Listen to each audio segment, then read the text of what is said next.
नमस्कार। आपके अपने YouTube channel GK Chopra ji में आपका स्वागत है। आज देखो हम नए टॉपिक का अध्ययन करेंगे और ये जो नया टॉपिक है वो रीट व फर्स्ट ग्रेड में है, जिससे 1 या 2% जरूर पूछे जाते हैं। तो आज का हमारा टॉपिक है शिक्षा का अधिकार अधिनियम 2009। शिक्षा का अधिकार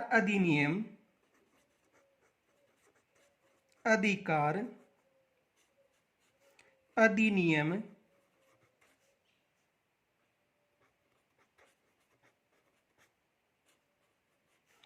2009। इस टॉपिक से लगभग 2 या 3% आते हैं। अधिकार अधिनियम 2009। तो देखो, सबसे पहले इस अधिकार अधिनियम की जो धाराएं और एक्ट पढ़ने से पहले इसका इतिहास जानते हैं। तो सबसे पहले जो शिक्षा, अनिवार्य शिक्षा है, उसकी मांग गोपाल कृष्ण गोखले ने 1910 में की थी। यानी इससे पहले कुछ जो शिक्षा से संबंधित फैक्ट है उनका अध्ययन करेंगे। तो देखो, अनिवार्य शिक्षा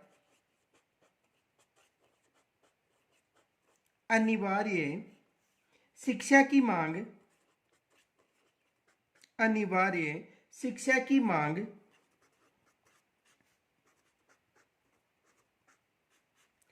सबसे पहले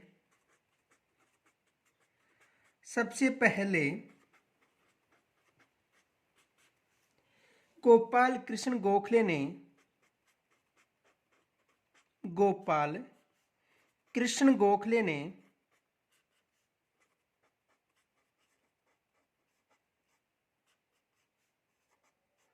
गोपाल कृष्ण गोखले ने 1910 में की थी। 1910 ईस्वी में की थी। ये विशेष याद रखना कि सबसे पहले जो अनिवार्य शिक्षा है उसकी मांग किन्होंने की थी? गोपाल कृष्ण गोखले ने। अब देखो, गोपाल कृष्ण गोखले के बाद में महात्मा गांधी ने भी वर्धा योजना में इसकी मांग की थी। तो देखो, गोपाल कृष्ण गोखले के बाद में उसके बाद महात्मा गांधी ने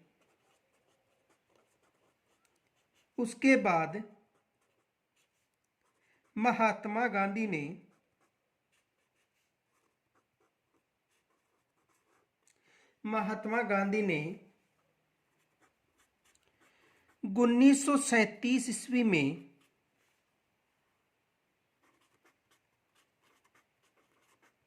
वर्धा योजना में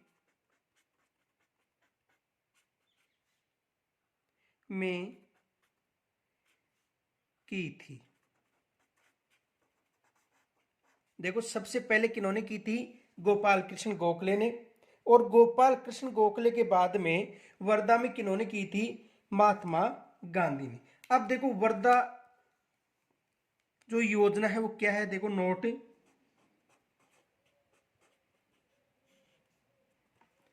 वर्धा शिक्षा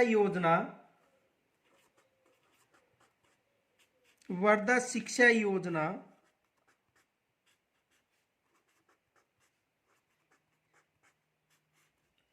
या बेसिक शिक्षा योजना,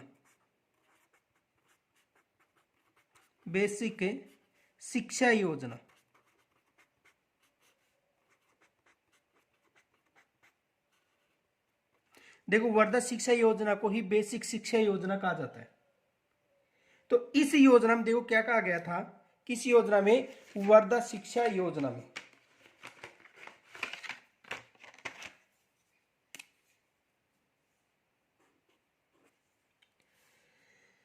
7 से 14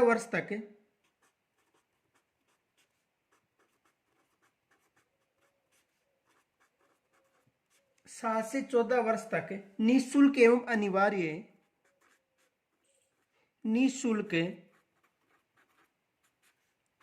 एवं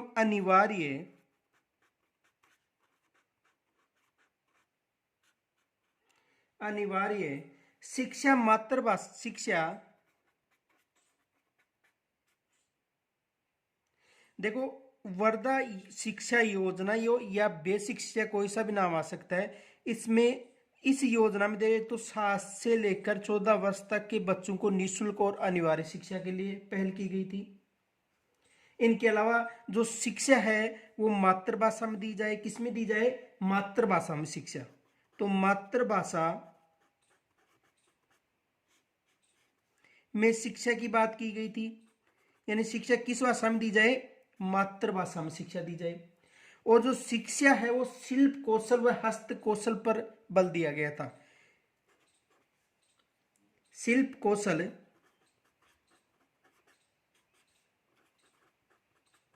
शिल्प कौशल या हस्त कौशल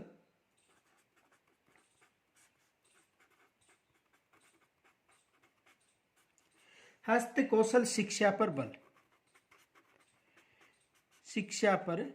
बल दिया गया था, ये विशेष याद रखना। तो देखो सबसे पहले जो अनिवार्य शिक्षा है उसकी पहल सबसे पहले गोपाल कृष्ण गोखले ने 1910 में की थी। उसके बाद में वर्धा योजना में महात्मा गांधी ने की थी। और वर्धा योजना जिसे बेसिक शिक्षा योजना के नाम से भी जानता है, इसमें 7 से लेकर 14 वर्ष तक के बालकों को अनिवार्य व निःशुल्क शिक्षा दी जानी चाहिए। शिक्षा का जो माध्यम है वो मातृभाषा होना चाहिए और शिक्षा हस्त यानी शिल्प और हस्त कौशल पर आधारित होनी चाहिए।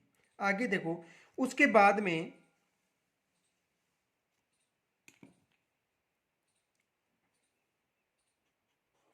सार्जेंट योजना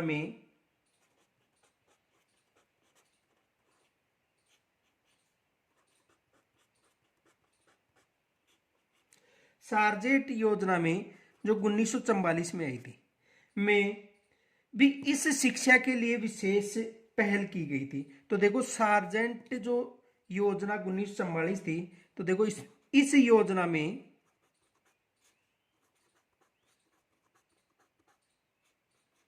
इस योजना में 6 से लेकर 11 वर्ष के लिए 6 से लेकर 11 वर्ष के लिए निःशुल्क व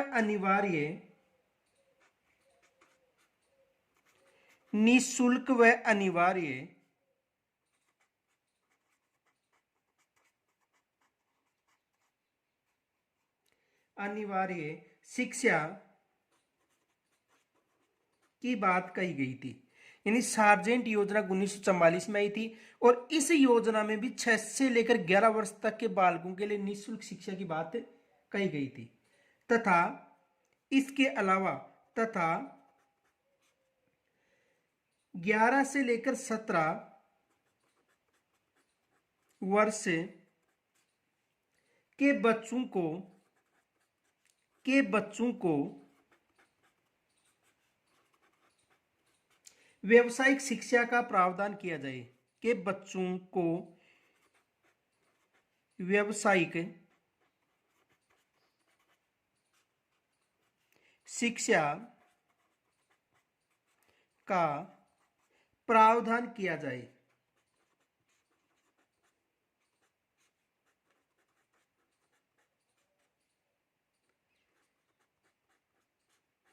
देखो सार्जेंट जो योजना थी, इस योजना में 6 से लेकर 11 वर्ष के लिए निःशुल्क और अनिवार्य शिक्षा और 11 वर्ष के बाद में 11 वर्ष से लेकर 17 वर्ष तक की जो बच्चे हैं उनको व्यवसाय शिक्षा का प्रावधान किया जाना चाहिए। किस योजना की बात है, सार्जेंट योजना की। आगे देखो खेर समिति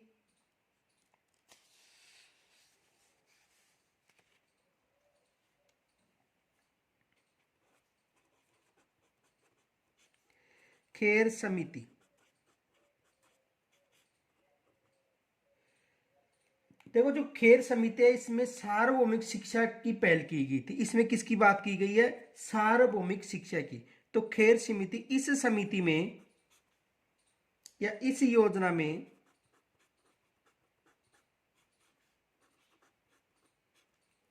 सार्वभौमिक शिक्षा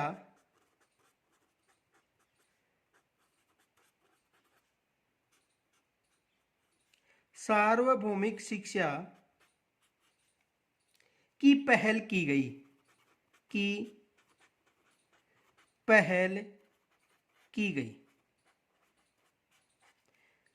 किसकी पहल की गई थी, सार्वभौमिक शिक्षा की पहल की गई थी। किस समिति में की गई थी? खैर समिति। और खैर समिति की बात कब की है? 1947 की, 1947। तो खैर समिति में भी सार्वभौमिक शिक्षा की पहल की गई थी। आगे देखो, राधा कृष्ण आयोग।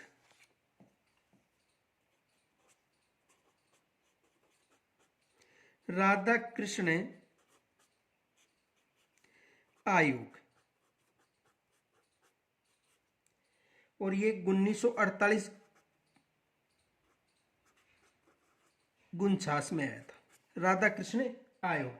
तो देखो, ये जो राधा कृष्ण आयोग है, इस आयोग का अध्यक्ष डॉक्टर सर्वपल्ली राधाकृष्णन थे। कौन थे? डॉक्टर सर्वपल्ली राधाकृष्णन। तो देखो, राधा कृष्ण आयोग जो शिक्षा संबंधी आयोग था, तो इस आयोग का अध्यक्ष, इस आयोग का अध्यक्ष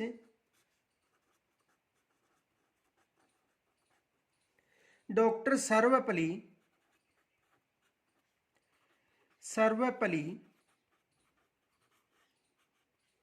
राधाकृष्णन थे।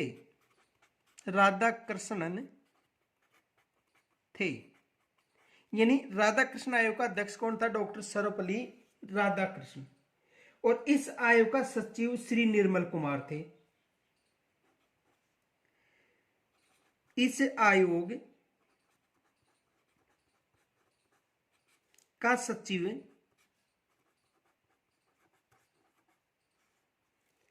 श्री निर्मल कुमार जी थे। श्री निर्मल कुमार थे। सचिव कौन था? निर्मल कुमार। और इस आयोग की जो नियुक्ति है वो 4 नवंबर 1948 को हुई थी। ये विशेष याद रखना, नियुक्ति कब हुई थी? इस आयोग या यह आयोग 4 नवंबर 1948 को नियुक्त किया गया था।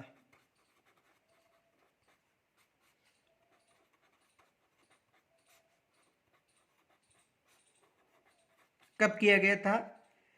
4 नवंबर 1948 को। और यह स्वतंत्र भारत का पहला शिक्षा आयोग था। मोस्ट मान लेना, स्वतंत्र भारत का, यह है स्वतंत्र भारत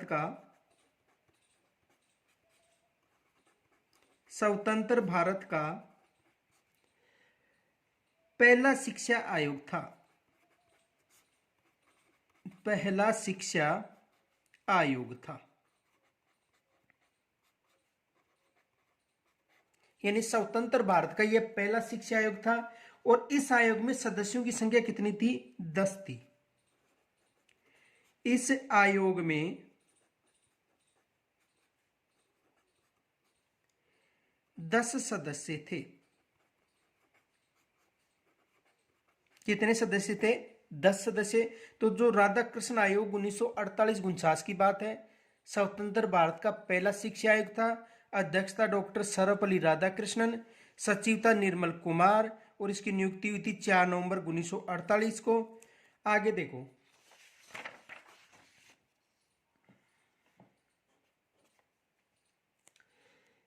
इसे भारतीय शिक्षा आयोग भी कहा जाता है।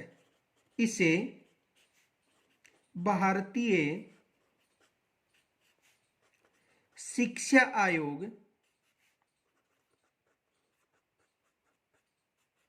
भी कहा जाता है।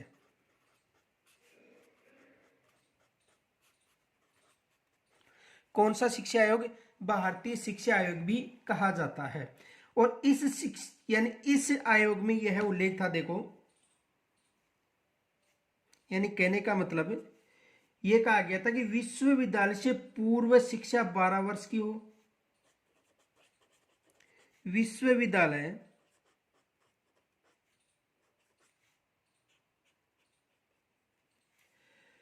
पूर्व शिक्षा 12 वर्ष हो।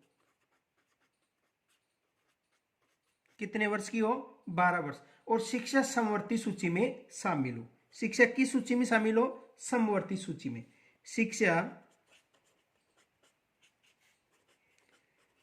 समवर्ती सूची में शामिल हो।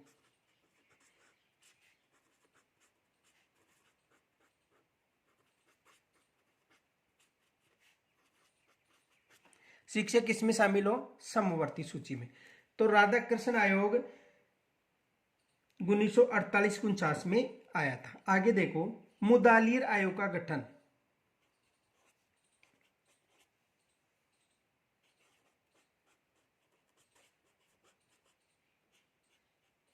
मुदालियर आयोग का गठन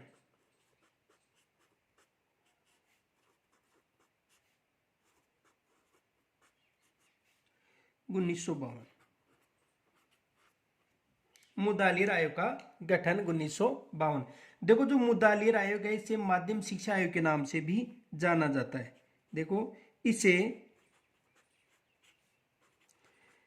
माध्यमिक शिक्षा आयोग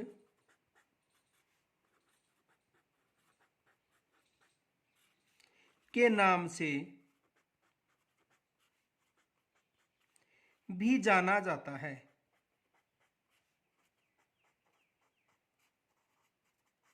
किसके नाम से जाना जाता है? माध्यम शिक्षा आयोग के नाम से भी जाना जाता है। किस आयोग को? मुदालिर आयोग को। आगे देखो, यानी 7 अगस्त 1957 को माध्यमिक शिक्षा बोर्ड की स्थापना जयपुर में की गई थी और बाद में कहां पर की गई थी? अजमेर में। ये विशेष याद रखना, नोट।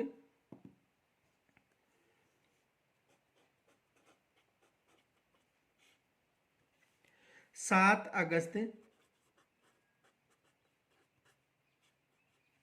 1957 को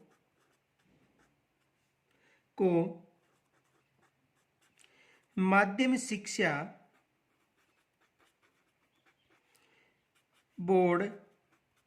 बोर्ड की स्थापना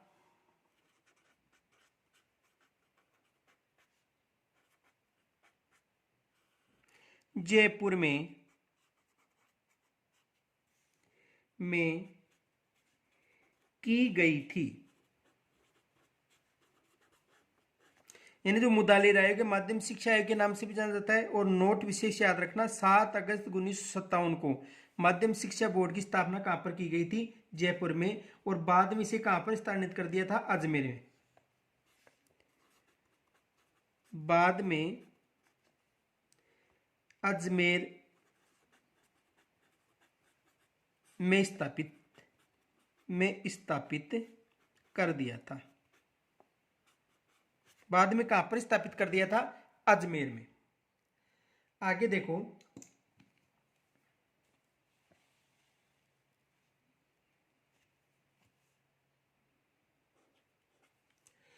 भारत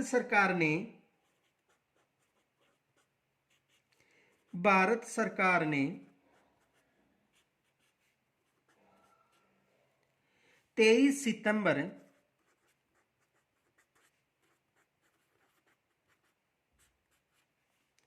1952 को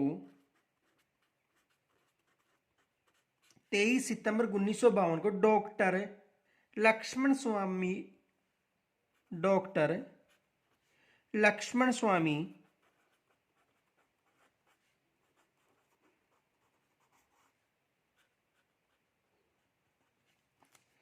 मुदालियर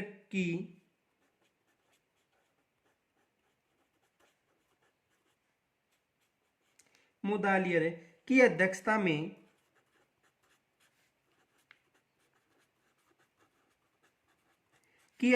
में माध्यमिक शिक्षा आयोग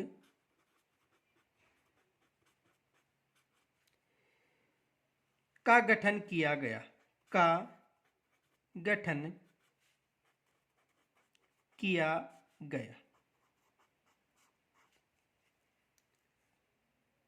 तो मुदालिर आयोग का जो अध्यक्ष था वो डॉक्टर लक्ष्मण स्वामी मुदालियर था। आगे देखो,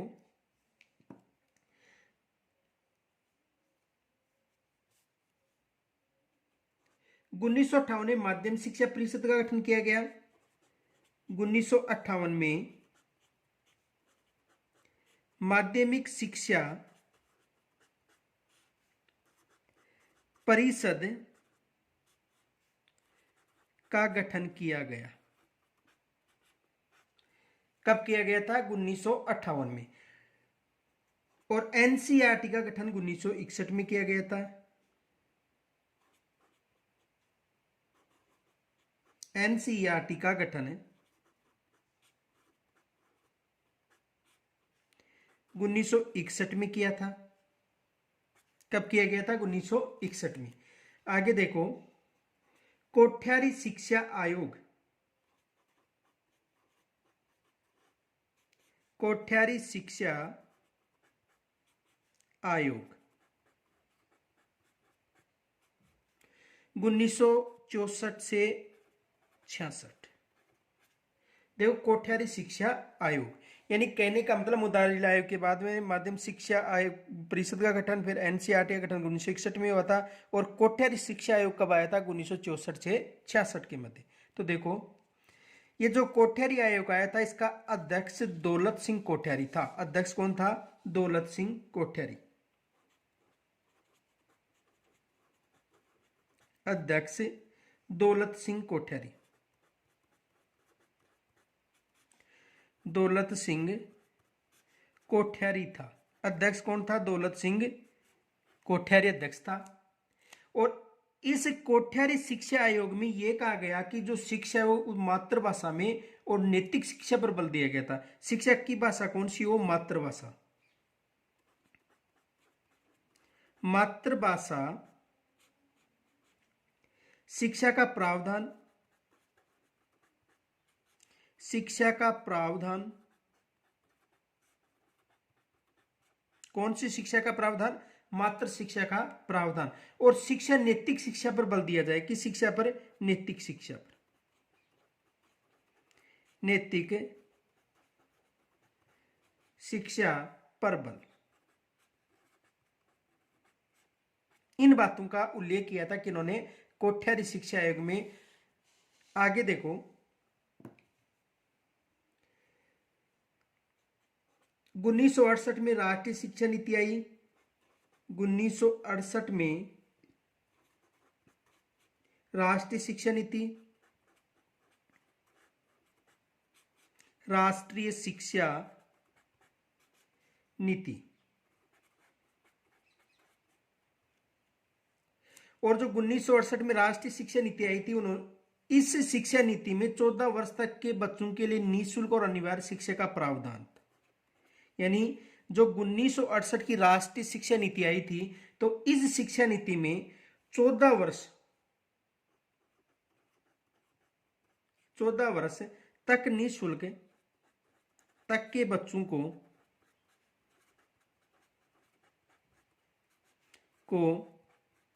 निःशुल्क व अनिवार्य शिक्षा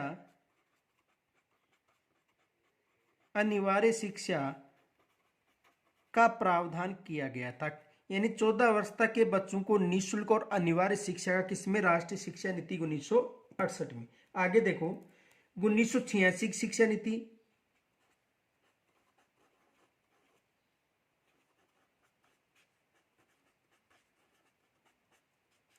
की शिक्षा नीति। कौन सी शिक्षा नीति? 1986 की शिक्षा नीति।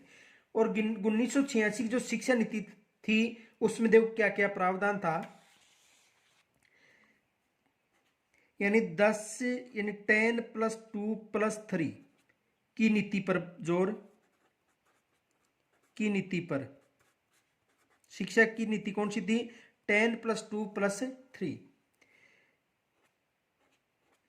प्रारंभ शिक्षा को सर्वव्यापक बनाने पर जोर दिया था। प्रारंभिक शिक्षा को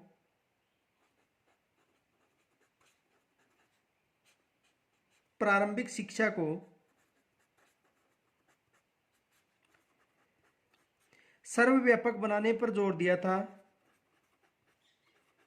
सर्वव्यापक बनाना। किस पर जोर दिया था? प्रारंभिक जो शिक्षा है उसको क्या बनाया जाए? सर्वव्यापक बनाया जाए। किसमें जोर दिया था? 1986 की राष्ट्रीय शिक्षा नीति। आगे देखो,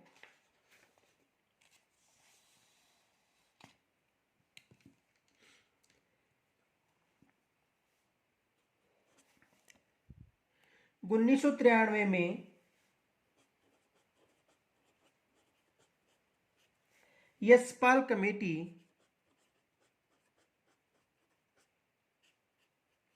यशपाल कमेटी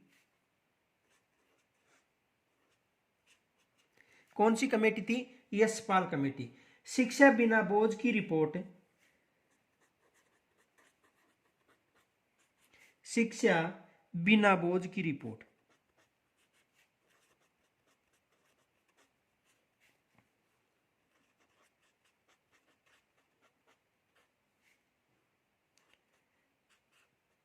यानी जो 1993 में यशपाल कमेटी गठित हुई थी, उन्होंने एक रिपोर्ट दी थी, शिक्षा बिना बोझ की रिपोर्ट।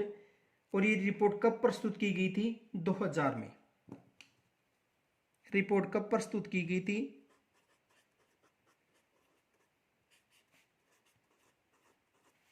2000 ईस्वी में प्रस्तुत। यानी कहने का मतलब यशपाल ने ये कहा गया था इस कमेटी में कि जो भी शिक्षा है वो बिना बोझ की यानी अधिक पाठ्य सामग्री न उपलब्ध होकर कम पाठ्य सामग्री उपलब्ध होना।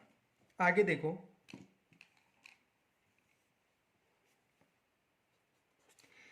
संयुक्त राष्ट्र संघ के बाल अधिकार चार्ट पर भारत ने 1992 में हस्ताक्षर किए थे। देखो, संयुक्त राष्ट्र संघ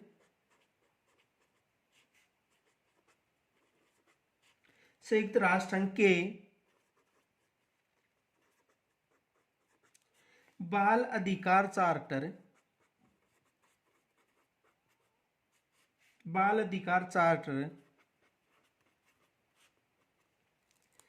पर भारत ने 1992 में हस्ताक्षर किए थे।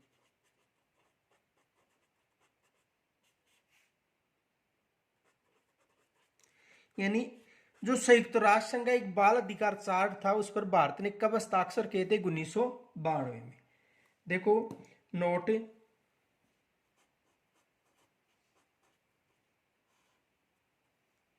इस चार्टर की धारा 28 में, इस चार्टर की धारा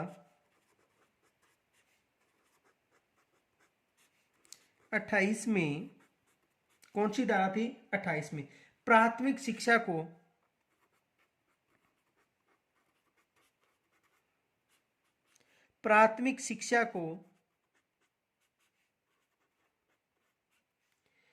अनिवार्य और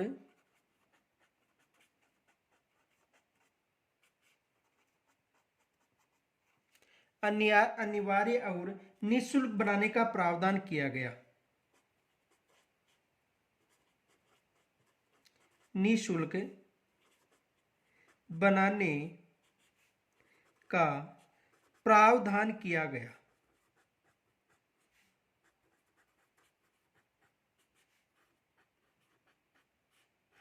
देखो, प्रश्न पूछा जा सकता है कि बिना बोझ की जो शिक्षा है वो कौन सी कमेटी के द्वारा रिपोर्ट दी गई थी? तो यशपाल कमेटी। और कब की बात है? 1993। या प्रश्न पहुंच सकता है कि भारत के द्वारा जो संयुक्त राष्ट्र संघ का बाल अधिकार चार्ट था उस पर हस्ताक्षर कब किए थे? 1992। और इस चार्ट की धारा 28, कौन सी धारा है? 28 है। और 28 में यह उल्लेख है कि प्राथमिक शिक्षा को अनिवार्य व निःशुल्क बनाने का प्रावधान किया गया। किस धारा में? धारा 28 में। आगे देखो, इसके बाद में 1993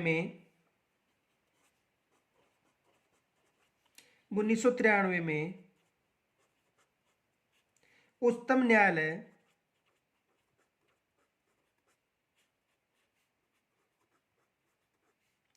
उच्चतम न्यायालय के जस्टिस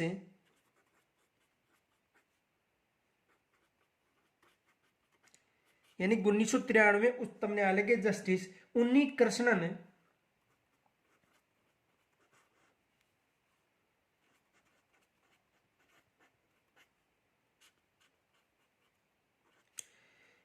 कृष्णन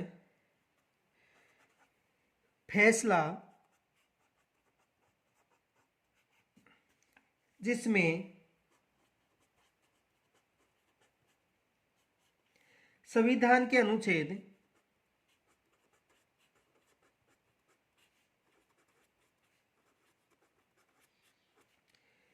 45 में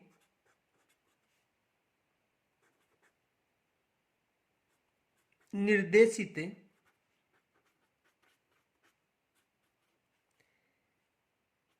6 से 14 वर्ष के उम्र तक के बच्चों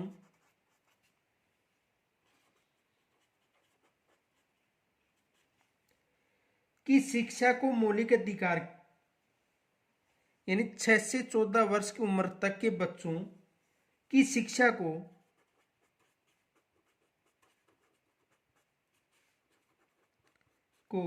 मौलिक अधिकार की बात कही गई थी को मौलिक अधिकार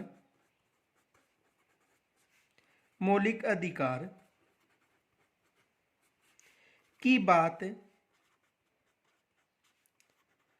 कही गई थी।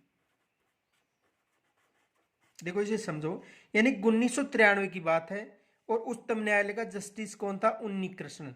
उन्होंने एक फैसला दिया था और उस फैसले में यह कहा गया था कि जो संविधान में उल्लेखित अनुच्छेद 45 है, जो नीति निर्देशक तत्व में उल्लेखित है, तो संविधान में उल्लेखित अनुच्छेद 45 में 6 से 14 वर्ष तक के जो बच्चों की शिक्षा की बात की गई थी वो मौलिक अधिकार होना चाहिए। एक बार दोबारा देखो, यानी कहने का मतलब कि 1993 में उच्चतम न्यायालय का एक जस्टिस था उन्नियन कृष्ण, उसका फैसला आया था और उस फैसले में यह उल्लेख है कि जो संविधान के अनुच्छेद 45 और अनुच्छेद 45 का मतलब जो नीति निर्देशक तत्व उसमें अनुच्छेद 45, उसमें 6 से 14 वर्ष तक की उम्र के बच्चों को शिक्षा की जो शिक्षा की बात कही गई थी वो मौलिक अधिकार की शिक्षा होनी चाहिए। आगे देखो,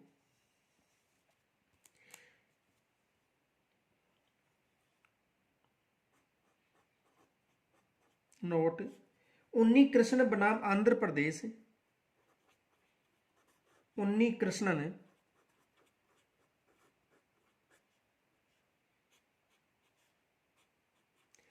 बनाम आंध्र प्रदेश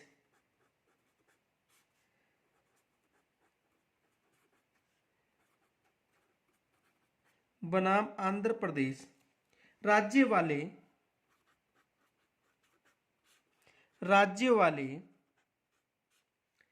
इस मामले में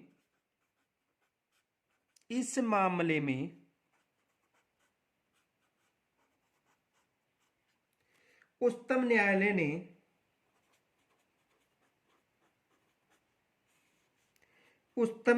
ने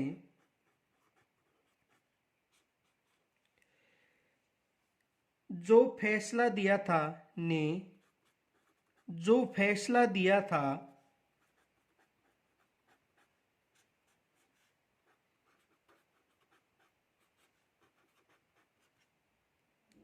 वह संविधान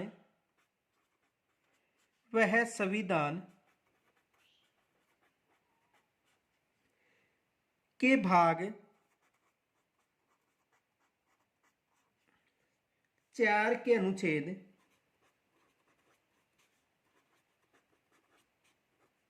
45 को भाग 3 के अनुच्छेद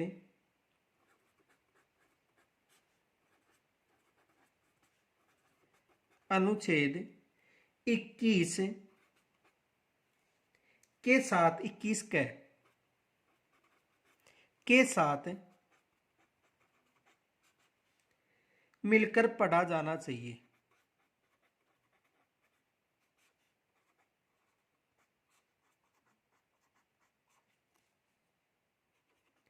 जाना चाहिए। इसे एक बार दोबारा समझो। देखो, यानी 1993 की बात है और जस्टिस थे उन्नियन कृष्ण, उन्होंने एक फैसला दिया। उस फैसला में यह उल्लेख था कि संविधान का जो अनुच्छेद 45 है, जो नीति निर्देशक तत्व में उल्लेखित है, उस अनुच्छेद 45 में यह उल्लेख है कि 6 से 14 वर्ष तक के बच्चों को निःशुल्क शिक्षा दी जानी चाहिए। कितने वर्ष के बच्चों को? 6 से 14 वर्ष तक के बच्चों को निःशुल्क शिक्षा।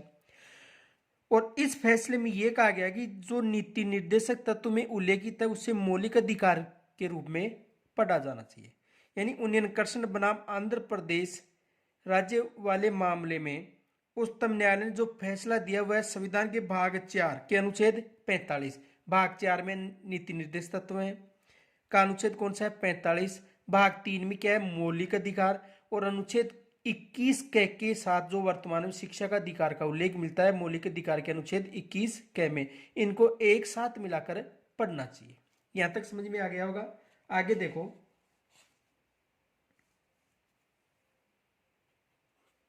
भारत में शिक्षा को समवर्ती सूची में के अंतर्गत रखा गया है। भारत में शिक्षा को समवर्ती सूची के अंतर्गत रखा गया है। किसके अंतर्गत रखा गया है? समवर्ती सूची के अंतर्गत। आगे देखो,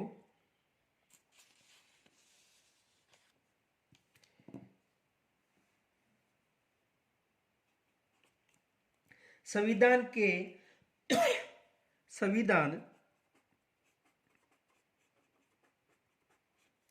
86वें संविधान अधिनियम 2002, संविधान अधिनियम 2002, इसे समझो। देखो, यानी जो मूल अधिकार के भाग 3 में देखो, जो 86वें संविधान संशोधन है इसमें जो उल्लेख है वो देखो, मूल अधिकार भाग 3, मूल अधिकार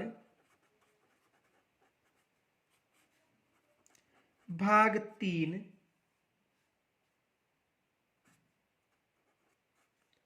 के अनुच्छेद 21 के जोड़कर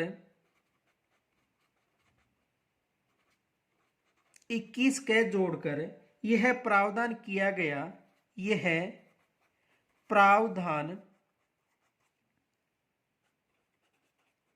किया गया कि राज्य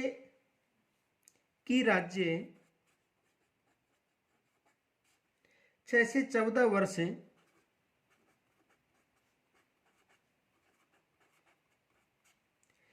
के सभी बालकों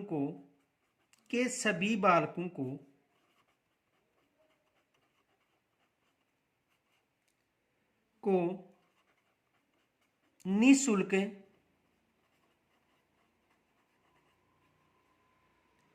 एवं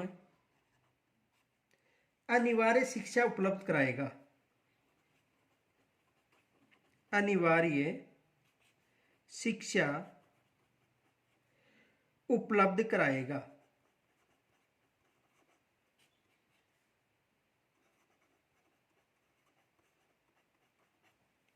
तो 86वीं संविधान संशोधन 2002 की बात है और उसमें यह उल्लेख की मूल अधिकार भाग कौन सा है?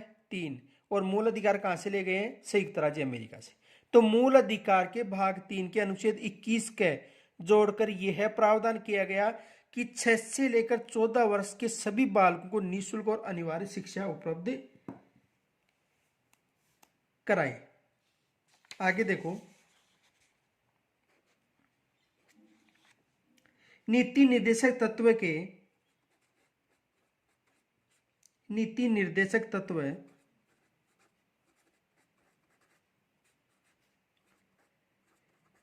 मूल अधिकार अमेरिका से, नीति निर्देश तत्व आयरलैंड से लिए गए। इन मूल अधिकार कहां से ग्रहण किए गए? अमेरिका से, और नीति निर्देश तत्व आयरलैंड से। के अनुच्छेद 45 में राज्य 6 से 14 वर्ष तक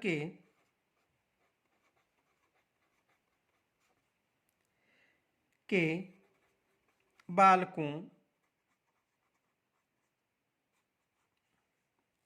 को निःशुल्क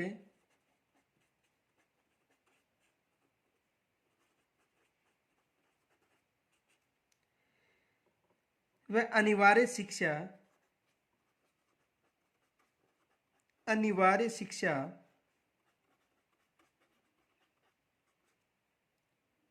की व्यवस्था, अनिवार्य शिक्षा देने की व्यवस्था करें।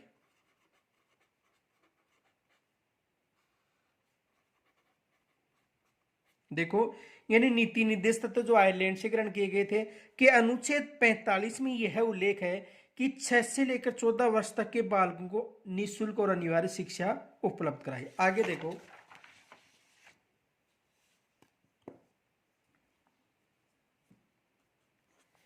मूल कर्तव्य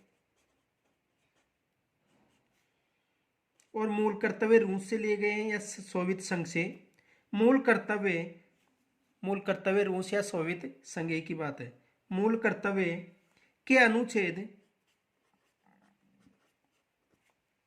51 के अंतर्गत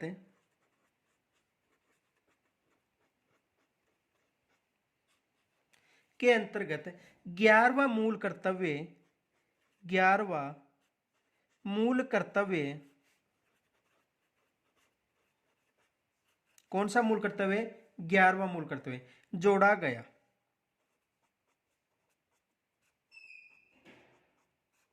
कौन सा मूल कर्तव्य जोड़ा गया था? 11वां मूल कर्तव्य। और इस मूल कर्तव्य में क्या उल्लेख? देखो, प्रत्येक माता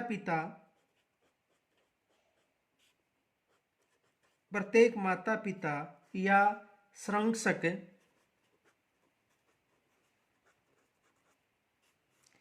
या अभिभावक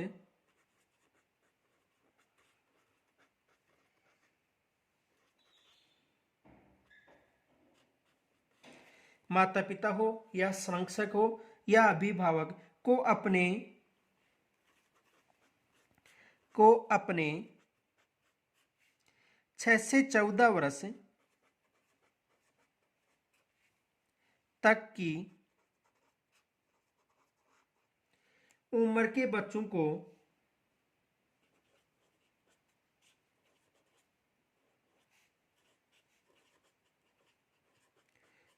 को शिक्षा का अवसर प्रदान करेगा। शिक्षा का अवसर प्रदान करेगा।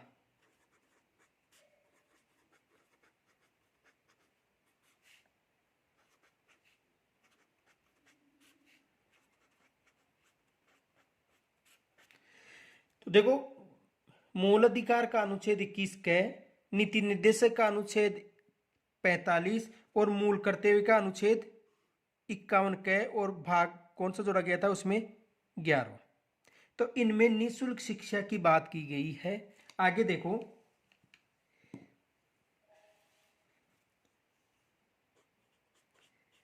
निःशुल्क और अनिवार्य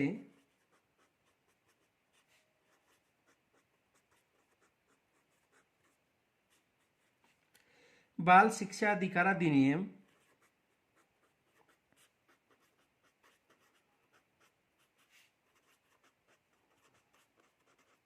अधिकार अधिनियम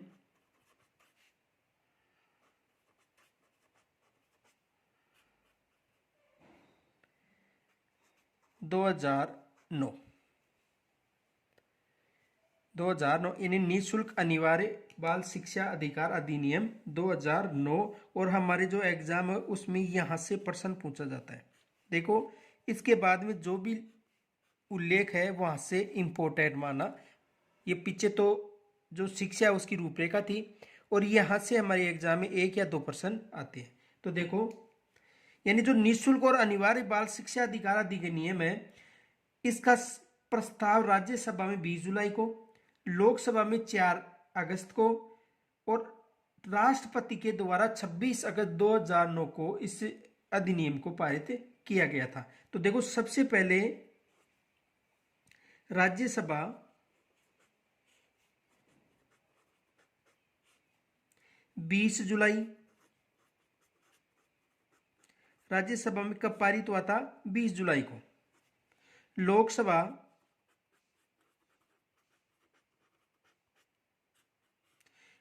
में कब पारित हुआ था? 4 अगस्त को। ये डेट विशेष याद रखना, एग्जाम में पूछी जा सकते हैं। सबसे पहले राज्यसभा में 20 जुलाई को, लोकसभा में 4 अगस्त को, 4 अगस्त 2009 को, तथा 26 अगस्त 2009 को, 26 अगस्त 2009 को राष्ट्रपति ने हस्ताक्षर के साथ ही राष्ट्रपति ने हस्ताक्षर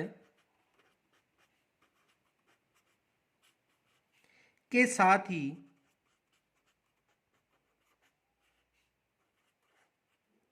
6 से 14 वर्ष आयु वर्ग के बच्चों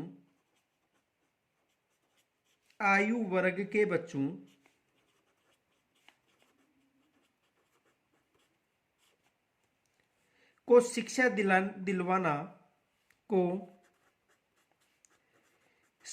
दिलवाना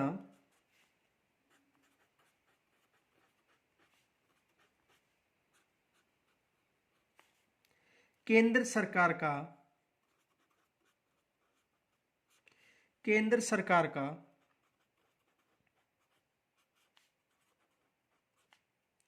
संवैधानिक उत्तरदायित्व बन गया।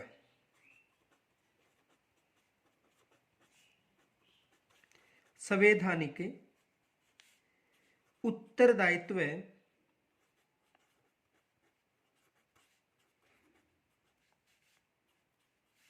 बन गया। देखो यहां से प्रश्न आ सकता है, विशेष याद रखना। राज्यसभा में 20 जुलाई को पारित हुआ था और लोकसभा में 4 अगस्त को, और राष्ट्रपति के द्वारा 26 अगस्त को इसे पारित कर दिया था। उस दिन से 6 से 14 वर्ष के बालकों को शिक्षा दिलाने का केंद्र का संवैधानिक उत्तरदायित्व बन गया था। आगे देखो,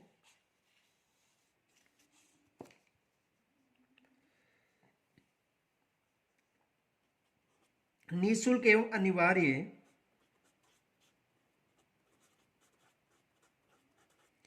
निःशुल्क और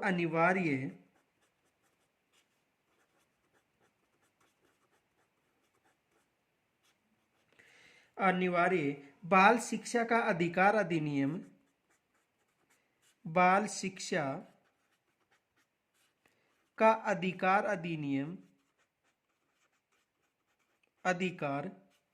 अधिनियम 2009 को 1 अप्रैल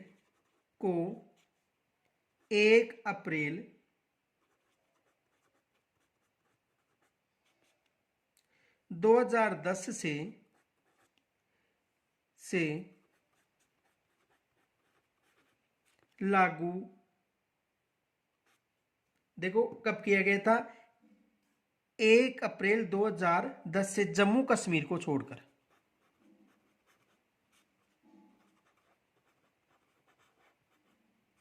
जम्मू कश्मीर को छोड़कर लागू किया गया था।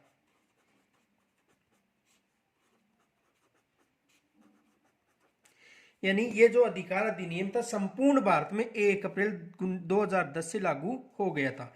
अब देखो एक विशेष याद रखना नोट,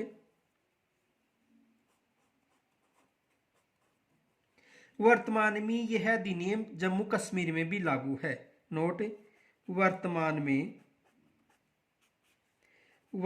में यह अधिनियम जम्मू कश्मीर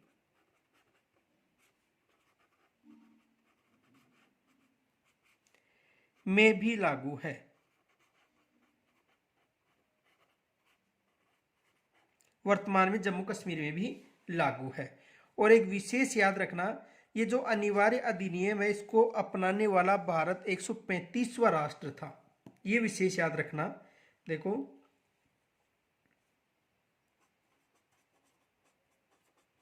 विशेष, निःशुल्क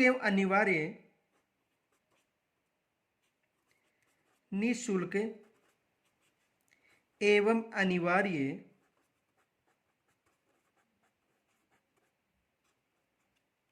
शिक्षा का प्रावधान सबसे पहले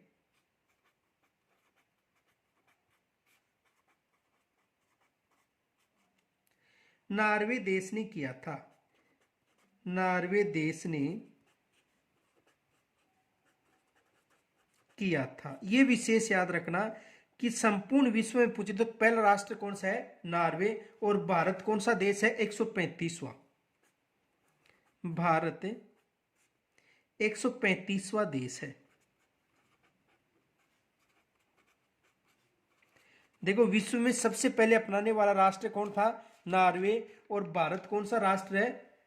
135वां राष्ट्र है। आगे देखो,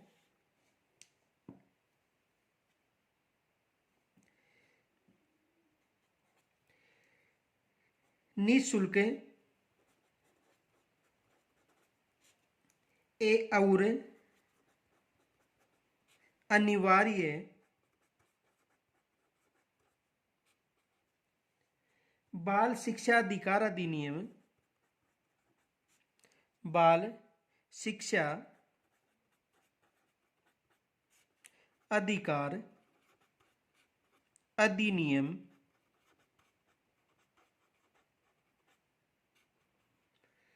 2009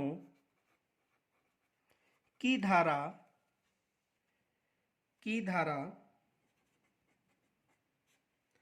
38 के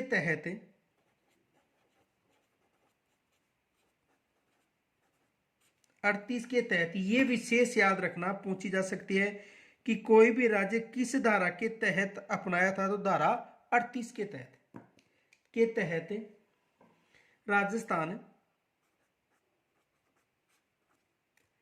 निःशुल्क एवं अनिवार्य, या राजस्थान ने निःशुल्क एवं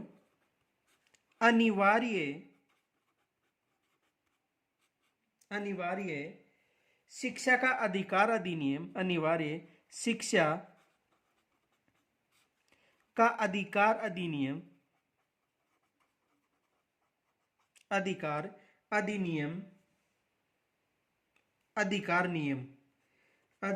नियम 2011, यानी कहने का मतलब 29 मार्च 2011 को राज्य सरकार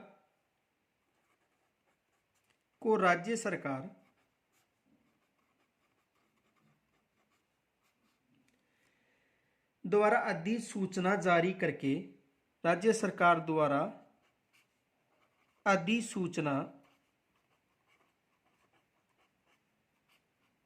अधिसूचना जारी करके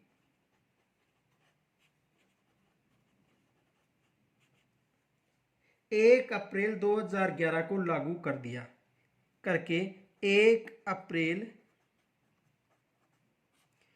2011 को लागू कर दिया।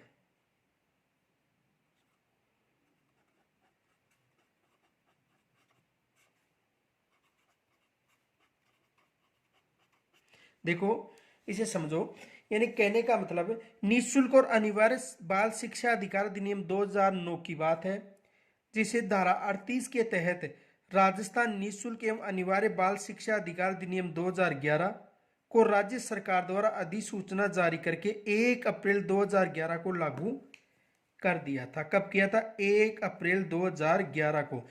यहां से प्रश्न बन सकता है, पहला प्रश्न तो ये बन सकता है कि कोई भी राज्य किस धारा के तहत अपनाया था? धारा 38 के तहत।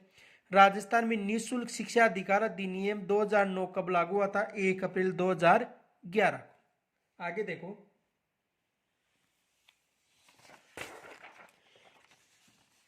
तो यहाँ पर एक ये प्रश्न विशेष याद रखना, और राजस्थान से संबंधित जो अधिकार नियम है वह है 2011। अब देखो यहाँ तक यदि कोई समस्या हो तो मुझे कमेंट्स के माध्यम से जरूर बताइए। जो शेष है वो अगले वीडियो में अध्ययन करेंगे, और यदि कोई समस्या हो तो कमेंट्स के माध्यम से जरूर बताइए, और इस वीडियो को अधिक से अधिक लाइक तथा शेयर जरूर करें। धन्यवाद।